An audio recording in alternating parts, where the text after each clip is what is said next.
Meus irmãos, minhas irmãs, saudações em Cristo Jesus. Falaremos sobre o tema: a ira de Deus não é um tema secundário na Bíblia.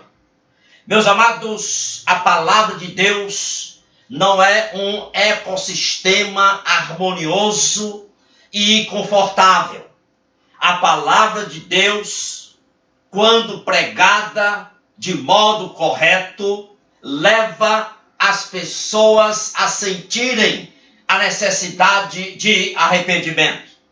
Só há uma palavra que salva o pecador do inferno. É a palavra arrependimento. Os homens não vão para o inferno por causa dos seus pecados, mas vão para o inferno por não se arrependerem de seus pecados. João Batista pregou arrependimento. Diz a Bíblia, Mateus 3, 1 e 2. Naqueles dias apareceu João Batista pregando no deserto da Judeia e dizia: arrependei-vos, porque está próximo o reino de Deus. Pedro pregou arrependimento no dia de Pentecostes. Respondeu-lhes Pedro: arrependei-vos e cada um de vós sejam batizados em nome de Jesus para a remissão dos vossos pecados. Atos 2:38. Paulo pregou arrependimento aos pagãos dos seus dias. Ele diz em Atos 17:30, não levou Deus em conta os tempos da ignorância, agora, porém, notifica aos homens que todos, em qualquer parte, se arrependam. Jesus disse, a menos que vos arrependestes, todos da mesma forma perecerão.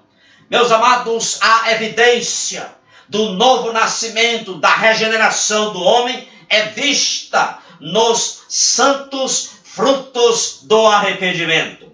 Os homens não estão sob a ira de Deus por causa dos seus pecados, mas estão sobre a ira de Deus por não se arrependerem de seus pecados. A Bíblia é possível e é correto oferecer a salvação de maneira urgente, imediata, gratuita e completa na pessoa de Cristo. Mas é necessário que essa salvação não seja desprovida da necessidade de arrependimento. Agora precisamos entender que o Evangelho é primeiramente uma mensagem a respeito da justiça de Deus. Em Romanos 1:17, Paulo enfatiza: a justiça de Deus se revela no Evangelho, na palavra de Deus. A justiça de Deus, portanto, é o ponto central, é o ponto de partida, é o tema central da mensagem do Evangelho. A palavra de Deus, justiça, para vocês terem uma ideia, aparece 35 vezes na carta aos Romanos que Paulo escreveu.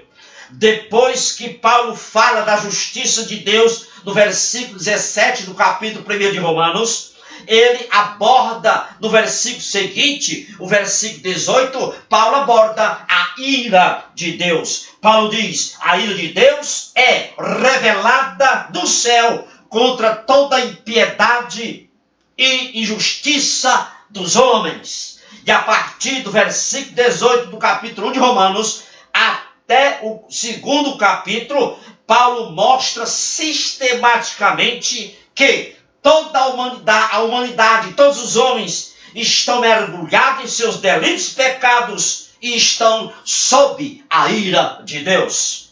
Para algumas pessoas, não é elegante falar sobre a ira de Deus. Contra o pecado não é elegante. Algumas pessoas acham que é deselegante falar sobre o inferno, é deselegante falar sobre o juízo de Deus. Segundo essas pessoas, elas dizem que falar sobre a ira de Deus, falar sobre o inferno, sobre o juízo de Deus, espanta as pessoas. Meus amados, com frequência, a ênfase com relação à ira e à misericórdia de Deus aparecem lado a lado nas Escrituras Sagradas. João 3,16, que é um versículo muito usado para a evangelização, diz: porque Deus amou o mundo de tal maneira para que todo aquele que nele crê não pereça. Observe a expressão, não pereça, mas tenha a vida eterna. A expressão não pereça é muito importante, é significativa. Sem uma compreensão da severidade da ira de Deus contra o pecado, a expressão aqui em João 3,16 torna-se sem importância, sem significância. Mas ninguém perece no céu. Perece é no inferno. Portanto, meus amados irmãos, é bíblico falar sobre a ira de Deus e também sobre a misericórdia, é claro. Em João 3,36 diz assim: quem crê no Filho, Jesus dizendo, quem crê no Filho tem a vida eterna. Todavia, o que se mantém rebelde contra o Filho não verá a vida, mas sobre ele permanece a ira de Deus. Portanto, a ira de Deus não é um tema secundário e nem ausente nas Escrituras. Algumas pessoas dizem assim: não, mas precisamos tornar o Evangelho cativante. Pregar sobre a ira de Deus é ofensivo, é uma pregação desconcertante, desconfortável. Meus amados irmãos e irmãs, o Evangelho foi, é e sempre será pedra de tropeço e rocha de escândalo. A pregação do Evangelho deve estar fundamentada em 4 pilares. Primeiro, deve estar fundamentada no sangue de Cristo. Segundo, no escândalo da cruz. Terceiro, na ira de Deus e no arrependimento. Não podemos apresentar o Evangelho no padrão de Hollywood. Não podemos apresentar o Evangelho utilizando-se de historinhas engraçadas, de anedotas, de piadas. Não podemos pregar o Evangelho assim. Não podemos baratear a redenção. Não podemos, na pregação do Evangelho, inventar atrativos para levar as pessoas a um estado semi-hipnótico. Não podemos, na pregação do Evangelho, fazer manipulações mirabolantes para gerar, causar, produzir uma euforia coletiva, uma histeria coletiva. Não podemos fazer isso. Jesus tornou o caminho da eternidade estreito, mas não só estreito. Jesus tornou o caminho da eternidade mais rude possível. Ele disse em Lucas 14:27, qualquer que não tomar sua cruz e vier após mim, não pode ser meu discípulo. Lucas 14:33 diz, todo aquele que não renunciar a tudo quanto tem, não pode ser meu discípulo. O Evangelho bíblico é o Evangelho da abnegação. Lucas 14:26.